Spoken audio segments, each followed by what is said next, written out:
Hello everyone, स्वागत है आप सभी का लोकवाणी पाठशाला में। जैसा कि आप लोगों को बताया गया था कि 1 मार्च से हम रीजनिंग का बैच भी शुरू करेंगे, तो आज हमारी ये पहली क्लास है और हम शुरुआत कर रहे हैं ब्लड रिलेशन के चैप्टर से, यानी रक्त संबंध। एग्जाम के अंदर 1 से 2 क्वेश्चन जरूर इस चैप्टर से आता है, और क्योंकि आप लोगों को कॉन्सेप्ट की जानकारी नहीं होती, जिसके कारण आप केवल अंदाजे से ही उन क्वेश्चन के आंसर देते हैं और आपका क्वेश्चन लगभग गलत ही हो जाता है। कारण है कि आपको कॉन्सेप्ट नहीं पता। तो मैं आपको ये पूरा कंप्लीट चैप्टर केवल और केवल एक ही कॉन्सेप्ट से कराने वाला हूँ। बढ़िया से आप कॉन्सेप्ट को समझेंगे तो आपका कभी भी एग्जाम के अंदर आंसर गलत नहीं होगा। इसके अलावा पहले से मैं आप लोगों को मैथ की क्लास प्रोवाइड करा रहा हूँ, और साथ ही आप लोगों के प्रैक्टिस सेट भी चले हुए हैं। मैथ की 2 क्लास आप लोगों को मिल रही है, उसके बाद आपको एक प्रैक्टिस सेट मिल रहा है। टाइमिंग वही है, सुबह 9 बजे डेली आपको मैथ्स की क्लास प्रोवाइड हो रही है। रीजनिंग की क्लास हमने शाम की रखी है, डेली आपको 7 बजे रीजनिंग की क्लास मिलती रहेगी। तो पहला चैप्टर हम शुरुआत कर रहे हैं और चैप्टर का नाम है ब्लड रिलेशन। तो अगर आपने मैथ की क्लास अब तक नहीं देखी है तो चैनल को सब्सक्राइब कर लीजिए, ताकि आप हर आने वाली क्लास से अपडेट रहें। और आज से रीजनिंग शुरू हो रही है, तो जितने भी आपके दोस्त हैं, जो भी आपके साथ पढ़ने वाले हैं, उन सबको आप बता सकते हैं कि रीजनिंग आज से शुरू हुई है और बढ़िया बढ़िया कॉन्सेप्ट से मैं आपको सारे चैप्टर रीजनिंग के कराऊंगा। तो चलिए पहले चैप्टर की शुरुआत करते हैं, और चैप्टर का नाम है ब्लड रिलेशन, यानी रक्त संबंध। भाई, इस चैप्टर को करने के लिए बेसिकली आपको केवल 2 बातों की जानकारी होना जरूरी है। नंबर 1, जनरेशन को हम बोलते हैं पीढ़ी। अब ये पीढ़ी क्या है? पीढ़ी मतलब होती है कि कुछ लोग आपसे पहले भी इस दुनिया में रहे होंगे, जैसे आपके दादाजी हैं, आपके परदादा जी हैं, आपके फादर है, आपकी मदर है। तो इन्हीं को क्या बोलते हैं? इन्हीं को हम जनरेशन बोलते हैं। तो जनरेशन में कुछ लोग हमसे पहले चले गए, कुछ लोग वर्तमान में हैं लेकिन वो हमसे बड़े हैं, और कुछ लोग हमसे छोटे हैं। तो ये सब कुछ किसके अंदर आता है? ये जनरेशन के अंदर आता है। जैसे मैंने एक एग्जांपल लिखा है, भाई दादा हैं तो दादा से कौन आए? हमारे पिताजी आए। पिताजी से कौन आए? हम। अगर हम उनके पुत्र होंगे तो हम आए हैं, फिर हमारा पुत्र होगा या पुत्री होगी। तो ये क्या चलती है? ये एक जनरेशन चलती है। तो आपको इस जनरेशन के अंदर केवल यही बात ध्यान रखनी है कि जनरेशन में जो व्यक्ति बड़ा होगा उसको आप ऊपर रखेंगे, और जो व्यक्ति उससे छोटा होगा उसको आप नीचे रखेंगे। फॉर एग्जाम्पल मैं बात करता हूँ पिता और पुत्र की। एक एग्जाम्पल मैं ले लेता हूँ और मैं बात करता हूँ पिता और पुत्र की। तो भाई, पिता और पुत्र में जनरेशन में कौन बड़ा है? तो बेसिकली बात है कि पिता बड़ा है। तो अगर पिता बड़ा है तो आप पिता को ऊपर रखेंगे जनरेशन में, और पुत्र को कहाँ रखेंगे? पुत्र को नीचे रखेंगे। ठीक है, मैं बात कर लेता हूँ माता और पुत्री की। तो भाई, माता और पुत्री की अगर मैंने बात करी तो अब आप क्या करोगे? भाई, जनरेशन में कौन बड़ा है? माता बड़ी है, तो माता को आप ऊपर रखेंगे जब मैं आपको क्वेश्चन कराऊंगा, और पुत्री को आप कहां पर रखेंगे? नीचे रखेंगे। लेकिन क्या जनरेशन हमेशा अलग अलग ही होती है? तो ऐसा भी नहीं है। जनरेशन यानी एक जनरेशन के भी लोग होते हैं। जैसे मैंने कुछ एग्जाम्पल लिखे हैं, भाई बहन। तो भाई बहन कैसे होते हैं? भाई, एक ही जनरेशन के होते हैं। पति पत्नी यानी हस्बैंड वाइफ एक ही जनरेशन का होगा। भाई भाई एक ही जनरेशन के होते हैं। तो अगर व्यक्ति एक जनरेशन के हैं तब आप उनको साथ साथ रखेंगे। फॉर एग्जाम्पल मैंने कहा पति और पत्नी, तो भाई दोनों एक ही जनरेशन के हैं, ना इनमें कोई छोटा है ना इनमें कोई बड़ा है, दोनों एक ही जनरेशन के हैं। तो इनको हम कैसे रखेंगे? इनको हम एक साथ रखते हैं। बस इतना कॉन्सेप्ट आपको ये समझना है। जनरेशन का गैप होगा तो जो बड़ा है वो जनरेशन में ऊपर, और जो छोटा है वो जनरेशन में नीचे। इतना काम आप आराम से कर लेंगे। उसके बाद सेकंड, जेंडर। भाई, जेंडर या तो मेल होगा या फीमेल होगा। जैसे अभी पुत्र की बात की गई तो ये मेल है, पुत्री की बात की गई तो ये क्या है? फीमेल है। पिता की बात की जाएगी तो मेल होगा, माता की बात की जाएगी तो फीमेल होगा। तो आपको सिंपली जो मैंने सिंबल बनाए हैं आगे, इनको आपको याद रखना है कि मैं मेल को अगर लिखूंगा तो मुझे किसी का नाम नहीं लिखना, मुझे मेल नहीं लिखना। मैं सिंपली उसे किससे रिप्रेजेंट करूंगा? मैं उसे इस बॉक्स से रिप्रेजेंट करूंगा। यानी जहां भी मैंने क्वेश्चन के अंदर बॉक्स बनाया होगा तो सिंपली वो किसको रिप्रेजेंट कर रहा होगा? वो किसी मेल व्यक्ति को रिप्रेजेंट कर रहा होगा। और अगर मैं क्वेश्चन में कहीं सर्कल बनाऊंगा तो वो किसको रिप्रेजेंट कर रहा होगा? वो फीमेल को रिप्रेजेंट कर रहा होगा। तो केवल आपको ये 2 कॉन्सेप्ट समझने हैं, उसके बाद आपका पूरा चैप्टर केवल इन्हीं 2 कॉन्सेप्ट पे कंप्लीट हो जाएगा। चलिए, मैंने कुछ एग्जाम्पल लिखे हैं, इनके थ्रू मैं आपको समझाता हूं कि किस तरह से हम जनरेशन को रखेंगे, और फिर इस क्लास में 2 से 3 बेसिक क्वेश्चन मैं आप लोगों को कराऊंगा। चलिए देख लेते हैं। सबसे पहले मैंने लिखा है ए बी का पिता है। तो भाई सबसे पहले तो आप ये पहचानना सीखे कि इसमें पिता कौन है और जो दूसरे वाला व्यक्ति है वो कौन है। तो भाई कहा गया है ए बी का पिता है, तो पिता कौन है? पिता ए है। तो अगर ए पिता होगा तो जाहिर सी बात है कि वो जनरेशन में बड़ा होगा, क्योंकि ये कौन होगा? या तो ये उसका पुत्र होगा या उसकी पुत्री होगी। तो कैसे रखेंगे आप? आपने लिखा सबसे पहले ए, क्योंकि ए जनरेशन में बड़ा है, और उसके नीचे आप किसको लिखेंगे? बी को लिखेंगे। अब ए को पिता कहा गया, अगर पिता कहा गया तो भाई जाहिर सी बात है कि ये मेल है। मेल है तो मैं इसे किसके अंदर रखूंगा? बॉक्स के अंदर रखूंगा। लेकिन बी का पिता है तो आपको ये क्लियर नहीं हो पाया कि ये जो बी है ये लड़का है या लड़की है। भाई ये लड़के का पिता भी हो सकता है और ये लड़की का पिता भी हो सकता है। भाई दोनों में से किसी का भी पिता हो सकता है। तो इस बात का आपको ध्यान रखना है कि क्या आपको जेंडर मिल गया? कभी आप अंदाजे से इसके ऊपर भी बॉक्स बना दो या अपने अंदाजे से इसके ऊपर सर्कल यानी गोला बना दो। तो ऐसा आपको नहीं करना। जब तक आपको जेंडर का पता नहीं लगेगा तब तक आप उसको एज इट इज रखेंगे। आपको केवल एक ही जेंडर क्लियर हुआ, कहा गया था ए बी का पिता है, तो केवल ए का जेंडर क्लियर है। अभी बी का जेंडर क्लियर नहीं हुआ कि बी ये लड़का है या लड़की है, क्योंकि पिता तो ये किसी का भी हो सकता है। तो ऐसे केस में आपको कुछ नहीं करना, आप तब तक इसको ऐसे ही रखेंगे जब तक इसके जेंडर का पता नहीं लग जाता। इसी तरह से सेकंड वाले को अगर हम देखते हैं तो सेकंड वाले में क्या लिखा है? ए बी का दादा है। अब ए जो है बी का दादा है, तो हमें ए का पता लगा क्या कि ए दादा है। दादा है तो भाई ये भी मेल है, तो मैंने इसको रख दिया बॉक्स के अंदर। लेकिन क्या मैं ठीक इसके नीचे बी को लिख दूं? तो ये भी मैंने पहले वाला किया, वो भी हमने ऐसे ही लिखा ए, और फिर मैंने उसके बाद क्या लिखा? बी लिखा। ये फर्स्ट वाला है और ये सेकंड वाला है। तो क्या ये ठीक है? तो ये ठीक नहीं है। कारण क्या है? ये बी का दादा तो है लेकिन डायरेक्ट दादा थोड़ी बना होगा। भाई दादा कौन होते हैं? हमारे पिताजी के जो पिताजी होते हैं वो हमारे दादाजी होते हैं। तो इसका मतलब क्या होगा? हमें जनरेशन को देखना है कि कितनी जनरेशन के बाद ये हमारे दादाजी बनेंगे। तो आप सिंपली क्या कहेंगे कि भाई हमारे ये जो दादाजी हैं इनके बाद कौन आया होगा? इनके बाद इनका पुत्र आया होगा, ठीक है। और इनका पुत्र आने के बाद तब कौन आया होगा? तब ये आपके पास ए बी आया होगा। किसके दादा हैं? बी के। यानी क्या हुआ होगा? सबसे पहले दादाजी थे, दादाजी के बाद हमारे पिताजी आए। देखो मैंने इसे बॉक्स में क्यों रखा? बॉक्स में इसलिए रखा क्योंकि हम दादाजी किसको बोलते हैं? भाई जो हमारे पिताजी के पिताजी होते हैं उसको हम दादाजी बोलते हैं, और जो हमारे माताजी के पिताजी होते हैं उसको हम नाना बोलते हैं। तो यहाँ पर किसकी बात की गई है? दादा की। तो दादा कौन होता है? जो हमारे पिता के पिता होते हैं। इसलिए हमने यहाँ पे इसको ब्लैंक छोड़ दिया क्योंकि इसकी जानकारी हमें नहीं दी गई। और इनके कौन है? अब मैंने नीचे रखा बी को, तो बी को ना ही तो मैं बॉक्स के अंदर रख सकता हूँ भाई, ना तो मैं इसको बॉक्स के अंदर रख सकता हूँ, ना ही मैं इसको सर्कल के अंदर रख सकता हूँ, क्योंकि बी के दादा तो हैं। लेकिन ठीक पहले वाले क्वेश्चन की तरह आपको बी का जेंडर नहीं पता। लड़की होगी तब भी ये दादा होंगे, लड़का होगा तब भी ये दादा होंगे। तो ना तो आपको बी का जेंडर पता, ना आपको पिता का नाम पता। तो हमें केवल इतना पता है कि ये कौन है? ये दादाजी हैं। तो सीक्वेंस कैसे बनेगी? कुछ इस तरह की सीक्वेंस बनेगी। तो ये आपको जनरेशन का ध्यान रखना है। चलिए तीसरे वाला देख लेते हैं। थर्ड वाले में क्या लिखा गया है? ए बी का भाई है जबकि बी एक लड़की है। चलिए यहां से समझते हैं। देखिए ए बी का भाई है, और अभी मैं आपको क्या समझा के आया कि जो भाई बहन की जनरेशन होती है, पति पत्नी की जनरेशन होती है, बहन बहन की जनरेशन होगी, भाई भाई की जनरेशन होगी, वो कैसी होती है? वो केवल एक सिंपल जनरेशन होती है, क्योंकि वो एक ही जनरेशन के लोग हैं। तो अगर ये एक ही जनरेशन के लोग हैं तो आप इसको कैसे दिखाएंगे? आप इनको एक ही लाइन में दिखाएंगे। इतनी बात आपको क्लियर हुई? अब क्या कहा गया है? ए बी का भाई है, तो ए अगर भाई है तो बॉक्स के अंदर आएगा क्योंकि ये मेल हो गया। अभी तक इस लाइन के अंदर आपको बी का जेंडर पता नहीं लगा।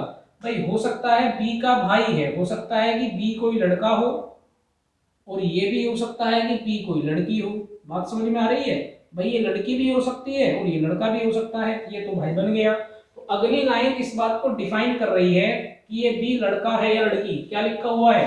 बी एक लड़की है। तो अगर लड़की होगी तो मैं इसके ऊपर क्या बना देता हूँ? भाई इसके ऊपर एक सर्कल बना देता हूँ। क्या पढ़ेंगे आप इसको? आप इसको पढ़ेंगे ए बी का भाई है, बी ए की बहन है, या आप पढ़ सकते हैं ये दोनों भाई बहन है। क्लियर है? अब जरा एक बार इंटरेस्टिंग वाला टॉपिक देखते हैं, फोर्थ वाला।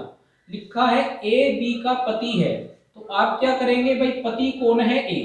तो अगर ए पति है तो जाहिर सी बात है ये मेल होगा, तो आपने इसको बॉक्स में रख दिया। ठीक है, बी का पति है, तो आपको क्या बी का जेंडर नहीं पता भाई, यहाँ पर तो जेंडर दे दिया गया, लेकिन क्या आपको यहाँ पर जेंडर नहीं पता? बिल्कुल पता है, क्योंकि अगर ये पति है तो बाय डिफॉल्ट ये कौन होगी, ये पत्नी ही तो होगी भाई। रिलेशन कैसा बनता है, पति पत्नी का बनता है। तो अगर ये पति होगा तो भले ही आपको बी का जेंडर नहीं दिया गया, लेकिन इतना दिमाग आप लगा सकते हैं कि अगर ये इसका पति है तो बाय डिफॉल्ट ये कौन होगी, ये पत्नी होगी। अब आप जरा इन दोनों को देखिए, जो मैंने दोनों आपके सामने स्ट्रक्चर बनाए हैं, क्या इन दोनों स्ट्रक्चर में आपको कोई अंतर दिखाई दे रहा है? तो आप कहेंगे कोई भी अंतर दिखाई नहीं दे रहा। तो आपको कैसे पता लगेगा कि भाई ये तो भाई बहन थे और ये पति पत्नी है? अब ये डिफरेंस कैसे क्रिएट हो भाई? आपको तो सिंपल, अगर कोई ये डायग्राम बना के दे देगा और आपसे पूछ ले कि ये क्या है, तो आप इनको भाई बहन भी कह सकते हैं, आप इनको पति पत्नी भी कह सकते हैं, क्योंकि दोनों डायग्राम ही मैच कर रहे हैं। तो बेसिकली हमें करना क्या होता है कि जो हस्बैंड वाइफ वाला रिलेशन होता है उसको अलग दिखाने के लिए, भाई बहन के रिलेशन से अलग दिखाने के लिए हम उसके बीच में प्लस का सिंबल यूज कर लेते हैं। यानी अगर आप बीच में सिंबल यूज कर लेंगे तो अब ये किसको दिखाएगा, अब ये हस्बैंड और वाइफ को दिखाएगा। ठीक है, इतना काम आपको करना है कि अगर कहीं पर आपको इस तरह की कंडीशन मिल जाए तो आप क्या करेंगे, भाई बहन वाले में आपको कोई सिंबल बीच में नहीं लगाना, और अगर पति पत्नी का रिलेशन होगा तो आप बीच में प्लस लगा के उसको डिनोट करते हैं। आई होप कि ये भी आपको समझ में आ गया होगा। अगला क्या है, ए बी की माता है, तो माता कौन है, ए। ए अगर माता है तो जनरेशन में ऊपर रहेगी, और माता है तो किसके अंदर आएगी भाई, सर्कल के अंदर आएगी। बिल्कुल बात सही है, ए माता है और किसकी, बी की, बी जनरेशन में नीचे आएगा। क्या आपको बी का जेंडर पता लगा? बी का जेंडर पता नहीं लगा कि ये मेल है या फीमेल है, ये लड़का भी हो सकता है, ये लड़की भी हो सकती है, लेकिन ए का जेंडर आपको पता लग गया कि वो माता है। और अगर माता होगी तो जाहिर सी बात है कि वो कोई लेडीज ही होंगी, और लेडीज को या फीमेल को हम किससे दिखाएंगे, तो उसे हम सर्कल से दिखाएंगे। आई होप कि ये छोटी छोटी बातें आपको समझ में आई हो। इसका आप ध्यान रखेंगे कि किस तरह से आपको हस्बैंड वाइफ को दिखाना है। तो बेसिकली मैंने आपको क्या बताया, केवल दो तरीके बताए। नंबर एक, आपको जनरेशन का पता हो, कौन जनरेशन में छोटा है, कौन जनरेशन में बड़ा है, और कौन जनरेशन में बराबर है। दूसरा, अगर आपको मेल को रिप्रेजेंट करना है तो बॉक्स से रिप्रेजेंट करेंगे, फीमेल को रिप्रेजेंट करना है तो सर्कल से रिप्रेजेंट करेंगे। और जब तक आपको जेंडर क्लियर नहीं होता तब तक ना ही तो आप बॉक्स बनाएंगे और ना ही आप सर्कल बनाएंगे। ये सब कुछ जैसे जैसे आप क्वेश्चन करते जाते हैं वैसे वैसे आपको जेंडर क्लियर होते जाते हैं। तो चलिए कुछ 2 से 3 क्वेश्चन कर लेते हैं बेसिक से, ताकि आपको और जानकारी हो इन कॉन्सेप्ट की।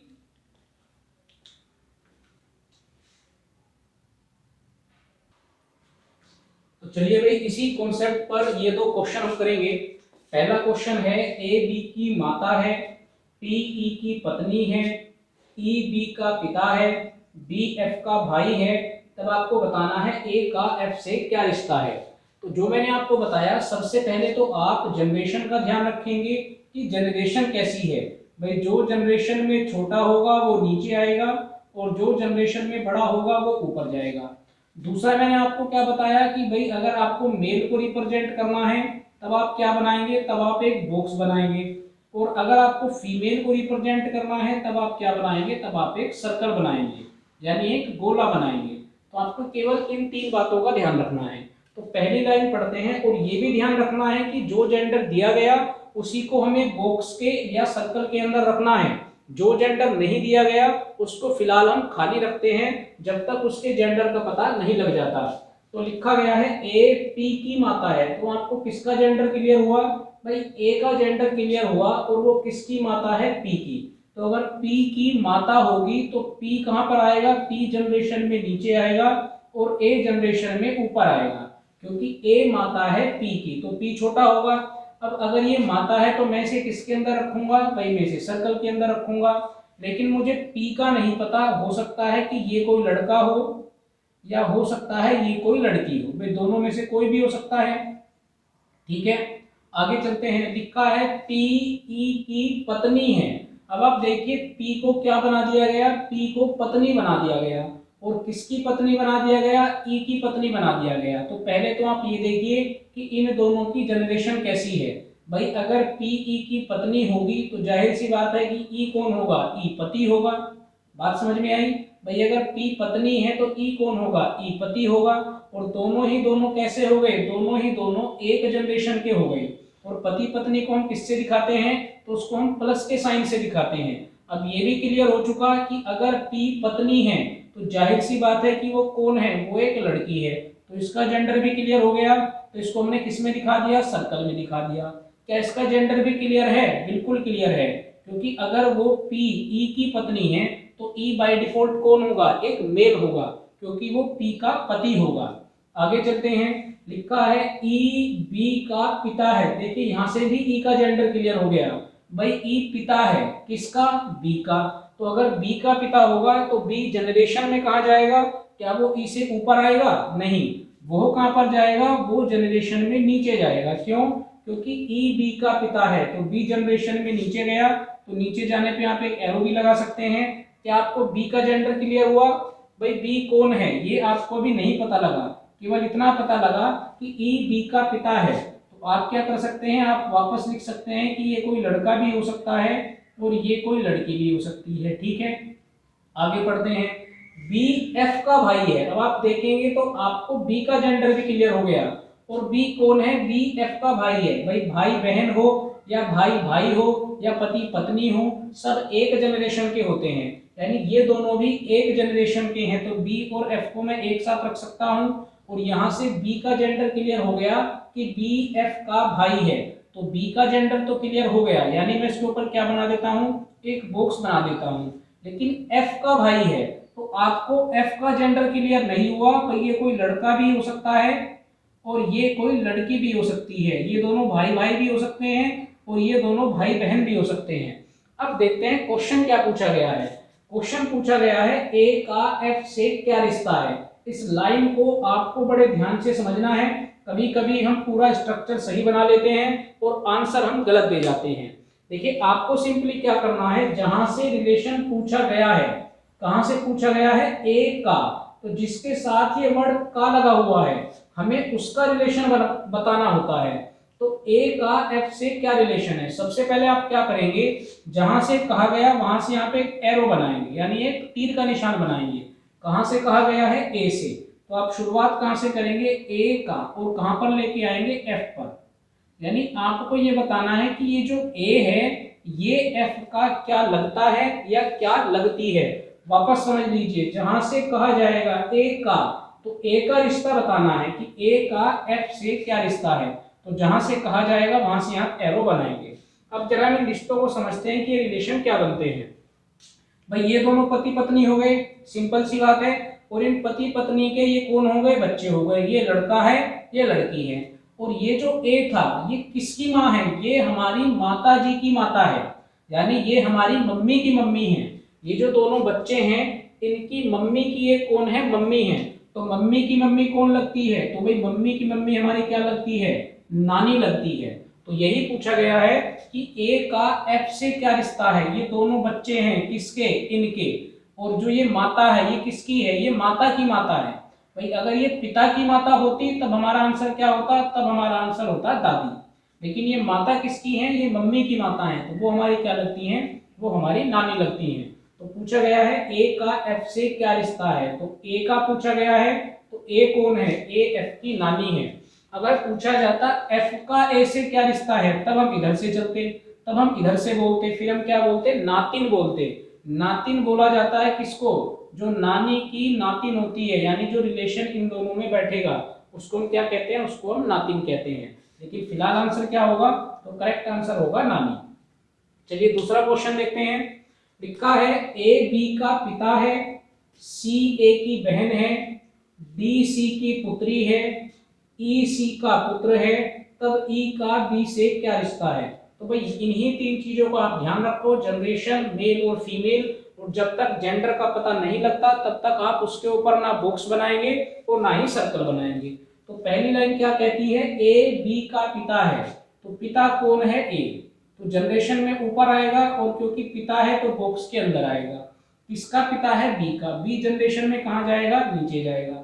आगे पढ़ते हैं, सी ए की बहन है, तो ये जो सी है किसकी बहन है, ए की, तो भाई बहन किस में आएंगे, एक ही जनरेशन में आएंगे। एक ही बहन है और बहन है तो सबसे पहले तो सी को यहाँ पर रखो, एक जनरेशन में रख दिया। बहन है तो भाई किसके अंदर आएगी, सर्कल के अंदर आएगी। आप चाहो तो साथ के साथ रिलेशन को भी क्लियर कर सकते हो। भाई ये बी था, ये हो सकता है कि ये कोई लड़का हो या ये भी हो सकता है कि ये कोई लड़की हो, ठीक है। इसके पिता कौन बने, इसके पिता ए बने। पिता की बहन कौन है, सी है। तो भाई जो पिता की बहन होती है वो क्या लगती है, तो आप इसको नोट भी कर सकते हैं कि ये क्या लगती है, ये इसकी बुआ लगेगी। भाई पिता की बहन क्या लगती है, बुआ लगती है। आगे चलते हैं, डी सी की पुत्री है, सी की पुत्री, तो सी की पुत्री होगी तो जनरेशन में नीचे आएगी। और अगर पुत्री है तो जाहिर सी बात है डी को मैं किसके अंदर रख देता हूं, तो डी को मैं एक सर्कल के अंदर रख देता हूं। आगे पढ़ते हैं, ई सी का पुत्र है। ये जो सी है इसी का पुत्र ए है, सॉरी इसी का पुत्र कौन है, ई है। तो ई अगर पुत्र होगा तो क्या वो भी यहाँ पर आएगा, बिल्कुल आएगा, क्योंकि भाई ये सी की पुत्री थी और ये सी का पुत्र है। तो पुत्र और पुत्री एक ही जनरेशन के होंगे, यानी ये दोनों आपस में क्या बन जाएंगे, भाई बहन बन जाएंगे। आपको ई का जेंडर भी क्लियर हो गया, ये कौन है, ये पुत्र बन गया, ठीक है। इसका जेंडर भी आपको क्लियर हो गया, लगभग सारे जेंडर आपको क्लियर हैं, केवल इस बी का नहीं पता कि ये लड़का है या लड़की है। आपको पता लग गया कि बी की बुआ कौन है, सी है, और ये कौन है, ये इनके बच्चे हैं, यानी ये बी की बुआ के बच्चे हैं। इतनी बात आपको क्लियर समझ में आई।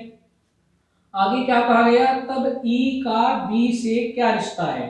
अब जो मैंने आपको बताया ये देखिए कि रिलेशन कहां से पूछा जा रहा है, और जिसके लिए पूछा गया है वहां तक आप एरो बनाएंगे। तो पूछा गया है ई का बी से क्या रिश्ता है, तो आप ई से एरो बनाएंगे और कहां बनाएंगे, बी की तरफ बनाएंगे। तो हमें क्या बताना है कि ये जो ई है ये बी का क्या लगता है या क्या लगती है। तो अभी हम क्या पढ़ के आए, भाई बी की बुआ कौन है, सी है। ये कौन है, ये सी के बच्चे हैं। तो भाई जो हमारी बुआ के बच्चे होते हैं वो क्या कहलाते हैं, आप अपने ऊपर लेके देखिए कि जो आपके बुआ के बच्चे होंगे वो आपके क्या कहलाएंगे, भाई वो आपके भाई बहन बन जाते हैं, बन जाते हैं नहीं बन जाते हैं, वो क्या कहलाते हैं, वो भाई बहन बन जाते हैं। तो फिलहाल बात किसकी की जा रही है, ई की। और आपको पता है कि ई कौन है, ई एक मेल है। तो अगर ये मेल होगा तो जाहिर सी बात है ई की तरफ से पूछा गया है, तो ई बी का क्या लगने वाला है, तो ई बी का भाई लगने वाला है। आई होप कि आपको समझ में आया हो, क्योंकि बुआ के बच्चे क्या कहलाते हैं, भाई बहन कहलाते हैं। तो किसका पूछा गया है, ई का बी से रिश्ता पूछा गया है, तो क्या रिश्ता कहलाएगा, तो भाई का रिश्ता कहलाएगा। आई होप कि दोनों क्वेश्चन आपको अच्छे से समझ में आए हैं, बढ़िया से आप इनकी प्रैक्टिस कीजिएगा। अगली क्लास में वापस मैं आपको कुछ ऐसे क्वेश्चन कराऊंगा जो एग्जाम के अंदर आते हैं, अलग अलग टाइप से समीकरण बना के भी इन क्वेश्चंस को पूछा जाता है। तो अगली बहुत ही इंपॉर्टेंट क्लास होगी जहां मैं आपको समीकरण वाले क्वेश्चन कराऊंगा कि आपको इक्वेशन यानी समीकरण बना के दी जाती हैं और तब आपसे यही रिलेशन पूछे जाते हैं। तो तब तक आप इस क्लास को अच्छे से देखिए, इस तरह के टाइप के क्वेश्चन की प्रैक्टिस कीजिए। बड़ा ही आसान सा कॉन्सेप्ट है, केवल आपको जनरेशन का और जेंडर का ध्यान रखना है।